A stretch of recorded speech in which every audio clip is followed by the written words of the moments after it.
Pinoy Relax. My favorite.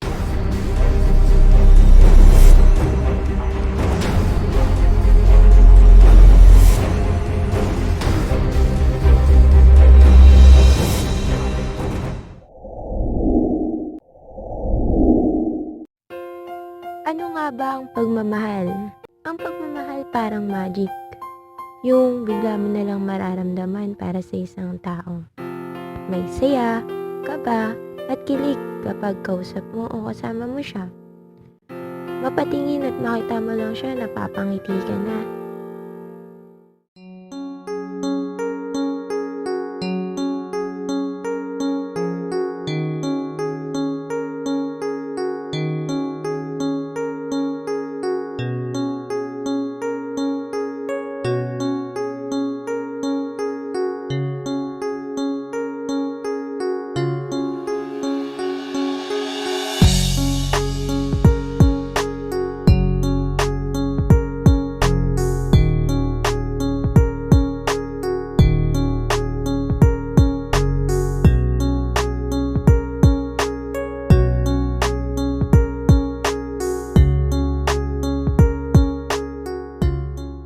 Masaya magmahal, nakakapagpasigla ng puso at hindi masusukat kung kahit sino ang pagmamahal na kaya mong ibigay para sa isang tao. Ang pagmamahal kusang ibinibigay, hindi ito hinihingi o pinapakausap sa isang tao. Dahil kapag nagmahal ka ng totoo, handa kang pagkukulan nito ng oras at panahon mo upang mapasaya yung taong mahal mo. Kapag pinili mong magmahal, kusa mo itong ibigay at hindi na kailangan hingiin ng taong pinaramdaman mo ng pagmamahal.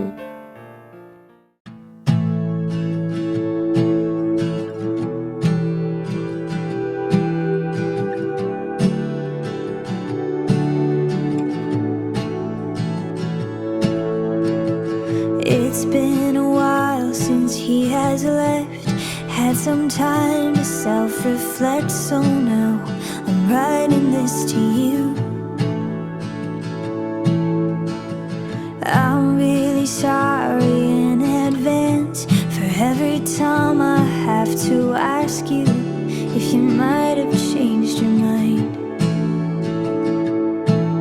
And baby, does it make me crazy thinking about you every day, wishing you'd appear?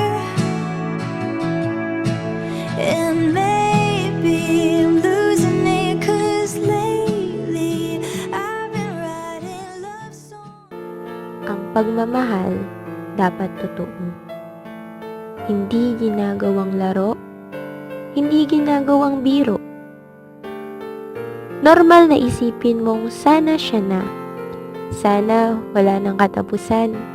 Sana hindi na siya mawala.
Alam kong walang perpektong pagmamahal. Kakambal kasi nito yung pwede kang masaktan. Yung sakit na katumbas ng saya mong naramdaman. Yung puso lang yung tama pero ramdam ng buong katawan, Yung luluha ka ng parang walang katapusan. Yung mundo niyong nakasanayan parang bigla kang mag-isang naiwan. Ang pagmamahal, masaya na may halong pait. Ngiti na may halong sakit. Pero alam mong nagmahal ka ng totoo. Dahil ramdam mo yung epekto sa'yo. Kapag nagmahal ka, dapat handa kang masaktan.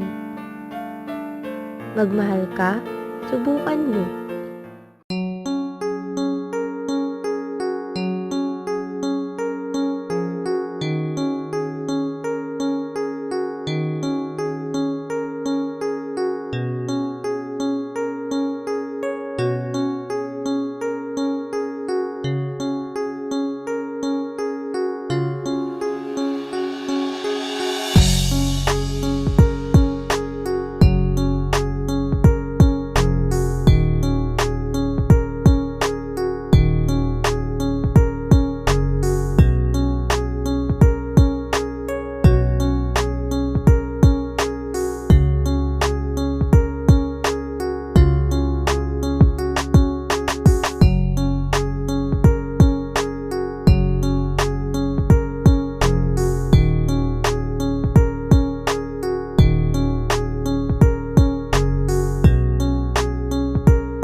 May karapatan kang magmahal.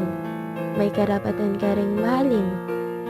Magtiwala ka lang na may tamang taong darating.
Bawat tao ay may kanya-kanyang kahulugan ng pagmamahal.